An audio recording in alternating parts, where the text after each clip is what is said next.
Download this code from codegive.com, link in the description below. Exploring the semantic model in Power BI with code examples, a deep dive. This tutorial provides a comprehensive guide to exploring the semantic model in Power BI programmatically.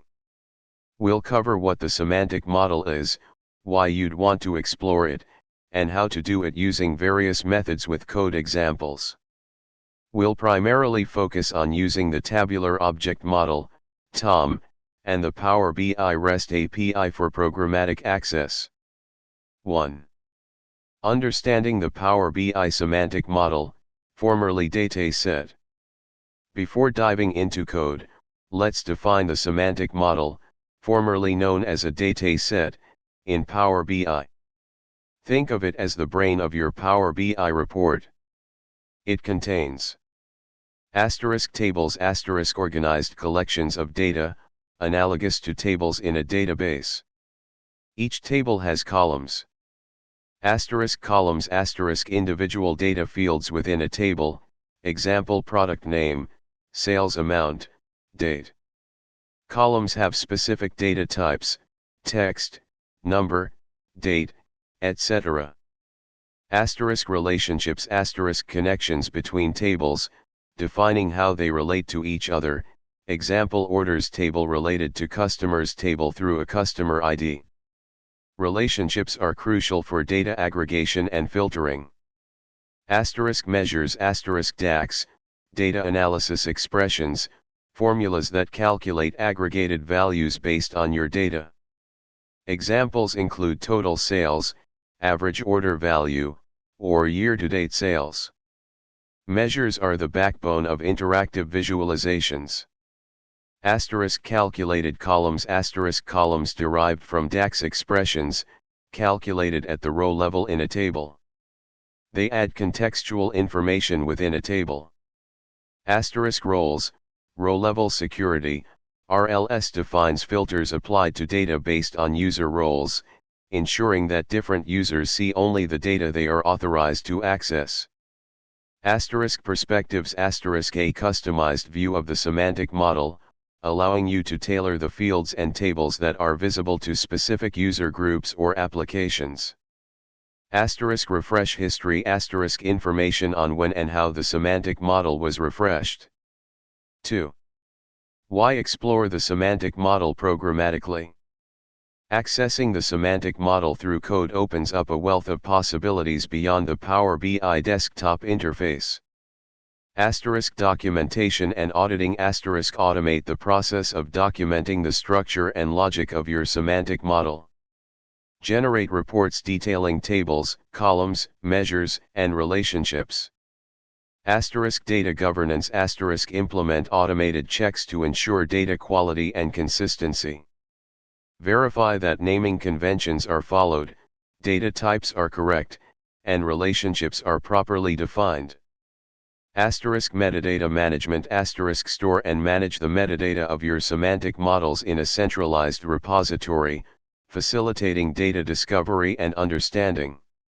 Automated model deployment. Programmatically create, modify, and deploy semantic models from code, enabling DevOps practices for your Power BI solutions. Custom analytics. Leverage the semantic model's data and logic to perform custom analyses outside of the Power BI environment. Model transformation. Programmatically modify models, for example, adding or modifying RLS roles or perspectives based on configurations. 3. Methods for exploring the semantic model. There are several ways to access and explore the Power BI semantic model programmatically. Tabular object model, TOM, a .NET library that provides a managed API for interacting with analysis services and Power BI semantic models. This is typically the preferred and most powerful approach for programmatic access. It requires you to be an administrator. Power BI REST API a set of HTTP endpoints that allow you to interact with Power BI service resources, including semantic models. This is suitable for scenarios where you need to access the semantic model from a different platform or language. You'll need to authenticate and have appropriate permissions. Let's examine each method in detail. 4. Using the tabular object model, TOM. Prerequisites ***.NET SDK ** install the .NET SDK, example .NET 6 or later. *NuGet package ** add the Microsoft.Analysis Services .tabular NuGet package to your .NET project. You can use the NuGet package manager in Visual Studio or the .NET CLI, .NET add package Microsoft.Analysis Services .tabular. Power BI Premium or Embedded Capacity * You'll need a Power BI Premium or Embedded Capacity to connect to the semantic model using the XMLA endpoint. Admin permissions * You'll need administrator permissions on the workspace to access the semantic model via XMLA endpoint. Code example, C. Explanation * 1 Connection string * the most important part. You'll need to construct the connection string to your Power BI Premium or embedded workspace. The format is typically *tenant ID, your Azure Active Directory tenant ID. *workspace ID, the GUID of the Power BI workspace where your semantic model resides. You can find this in the URL when viewing the workspace in Power BI Service. To enable the XMLA endpoint, follow these steps in the Power BI Service, requires admin permissions on the capacity. Go to the admin portal in Power BI Service. Click on Capacity Settings. Select the premium or embedded capacity where the semantic model resides. Expand workload. Ensure XMLA endpoint is set to either read-only or read-write. Read-write is required for making changes programmatically. Important * integrated security equals claims token indicates that you will authenticate using your Power BI credentials. You might need to provide credentials if prompted. Alternatively, you can use a service principal, SPN, for automated authentication. See the next section. To connect to the server *, the server object represents the analysis services server, in this case, the Power BI service. We connect using the connection string. 3. Get the database *, the database object represents the semantic model, dataset. We retrieve the first database in the workspace. Adjust this if you have multiple semantic models in the same workspace. 4. Explore the model *, this is the core of the code. We iterate through the tables, columns, measures, relationships, and roles to extract their properties and print them to the console. You can modify this part to extract the specific metadata you need. 5. Disconnect *, it's good practice to disconnect from the server when you're finished running the code *. 1. Create a new C console application in Visual Studio or your preferred IDE. 2. Install the Microsoft.Analysis Services .tabular NuGet package. 3. Replace the placeholder connection string with your actual connection string. 4. Run the application. You'll be prompted to authenticate with your Power BI account. 5. The output will display the structure of your semantic model in the console window. Service Principal Authentication, for automation. Using a service principal is recommended for unattended automation scenarios where you can't interactively provide credentials. Here's a brief outline. 1. Create a service principal in Azure Active Directory *, register an application in Azure Active Directory and grant it the necessary permissions. This usually includes dataset.readwrite.all and related permissions. 2. Grant workspace admin access *, add the service principal as an admin to the Power BI workspace where your semantic model resides. 3. Modify the connection string *, use a connection string that supports service principal authentication. Application ID, the application, client, ID of your service principal. Application secret, the client's secret generated for your service principal. Important considerations for Tom permissions you must be an administrator on the Power BI workspace to connect using the XMLA endpoint and the Tom. Premium/embedded capacity the XMLA endpoint is only available on Power BI Premium or embedded capacities. Large models for very large semantic models, consider using asynchronous operations to avoid blocking the main thread. 5. Using the Power BI REST API. The Power BI REST API provides an alternative way to access semantic model metadata using HTTP requests. This is useful when you need to interact with Power BI from languages or platforms that don't have native Tom support. Prerequisites Azure Active Directory application register an application in Azure Active Directory. Power BI API permissions grant your application the necessary permissions to access the Power BI API. This typically includes dataset.read.all or dataset.readwrite.all.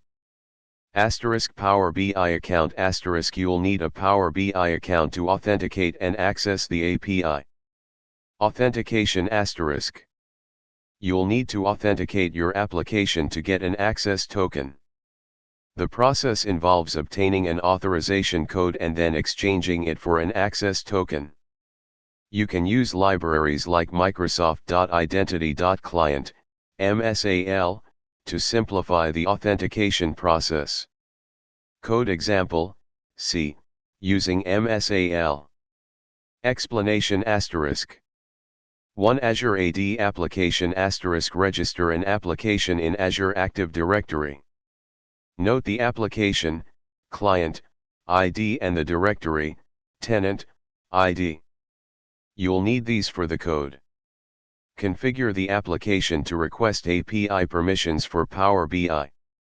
The required permission is dataset.read.all or dataset.readwrite.all. Choose the one that matches the least privilege necessary for your task.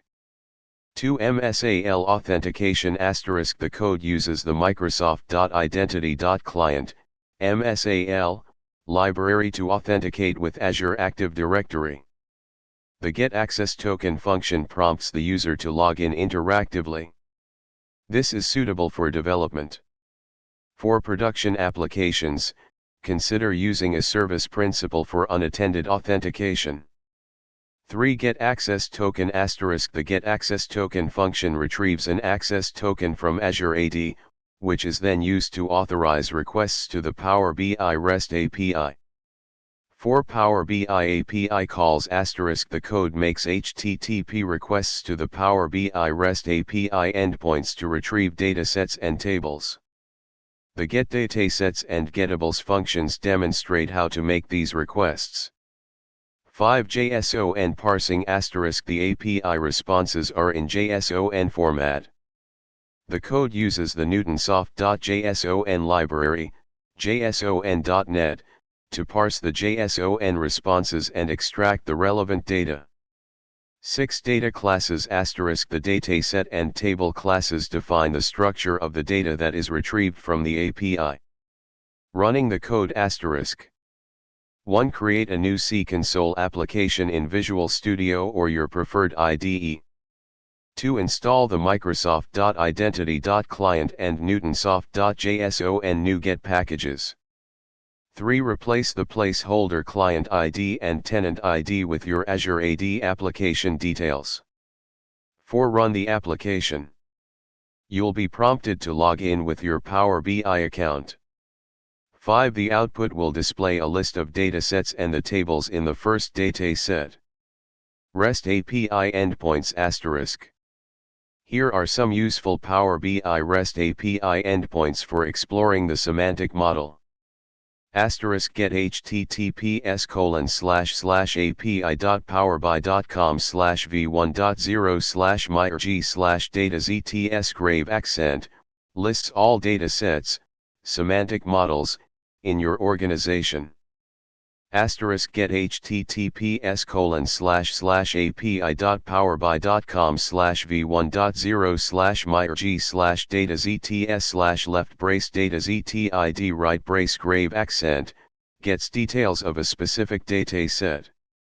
Asterisk get https://api.powerbi.com/v1.0/myrg/data zts/left brace data ztid right brace tables grave accent lists the tables in a dataset. Asterisk get https://api.powerbi.com/v1.0/myrg/data zts/left brace data ztid right brace tables/left brace table id right brace grave accent gets details of a specific table. Asterisk get https://api.powerbi.com/v1.0/myrg/data zts/left brace data ztid right brace columns grave accent lists the columns in a dataset. Asterisk get https://api.powerbi.com/v1.0/myrg/data zts/left brace data ztid right brace measures grave accent lists the measures in a dataset. Important considerations for REST API asterisk. Asterisk authentication asterisk properly authenticate your application using Azure AD. Use a service principal for production applications. Asterisk rate limiting asterisk be aware of the Power BI API rate limits. Implement error handling and retry logic to avoid exceeding the limits. Asterisk permissions asterisk grant your application the necessary Power BI API permissions. Asterisk data volumes asterisk for large data sets, consider using pagination to retrieve data in chunks. The API often returns a @odata.nextLink property in the response, which you can use to retrieve the next page of results. 6. Comparing TOM and REST API. Feature Tabular Object Model, TOM, Power BI REST API. Access Level Direct, Programmatic Indirect, HTTP Based. Authentication XML Endpoint, Claims Token /SPN Azure AD, OAuth 2.0. Permissions Workspace Admin Power BI API Permissions, Example Dataset.read.all. Capabilities Full access to model metadata, including schema, DAX, RLS, and perspectives Limited access to metadata, focused on data and reports. Performance generally faster can be slower due to HTTP overhead. Language.NET Language agnostic. Complexity steeper learning curve relatively simpler to use. Use cases model management, deployment, advanced analytics, documentation retrieving data sets, reports, dashboards, embedding. In summary TOM is the preferred choice for fine-grained control, model management, and high-performance access to all aspects of the semantic model. It requires a premium or embedded capacity and workspace admin permissions.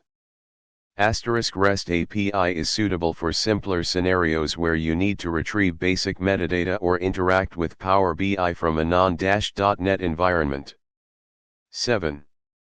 Best practices and further exploration. Error handling implement robust error handling in your code to handle exceptions and API errors gracefully. Logging log API requests, responses, and any errors to help with debugging and monitoring. Security store your credentials securely. Avoid hard-coding credentials in your code. Use environment variables or a configuration file. For production applications, use a service principal for authentication. Optimization optimize your code for performance. Use caching to reduce the number of API calls. Use asynchronous operations to avoid blocking the main thread. Documentation document your code thoroughly. Explain the purpose of each function, class, and variable.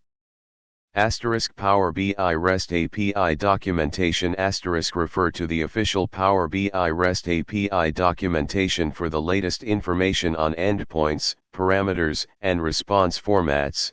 https://learn.microsoft.com/rest/api/powerbi/ https://learn.microsoft.com/rest/api/powerbi. Tabular object model, TOM, documentation refer to the analysis services tabular object model documentation for detailed information on the TOM API.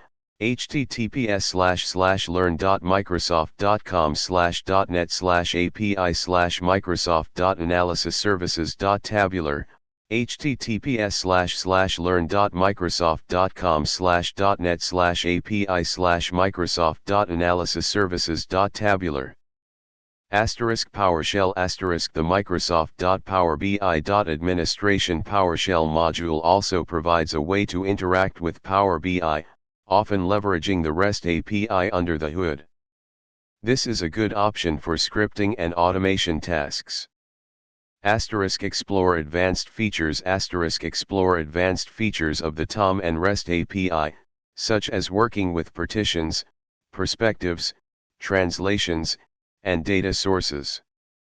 By understanding the structure of the Power BI semantic model and leveraging the TOM and REST API, you can unlock powerful capabilities for documentation, governance, automation, and custom analytics. Remember to adapt the code examples provided to your specific needs and always prioritize security and performance in your solutions. Good luck.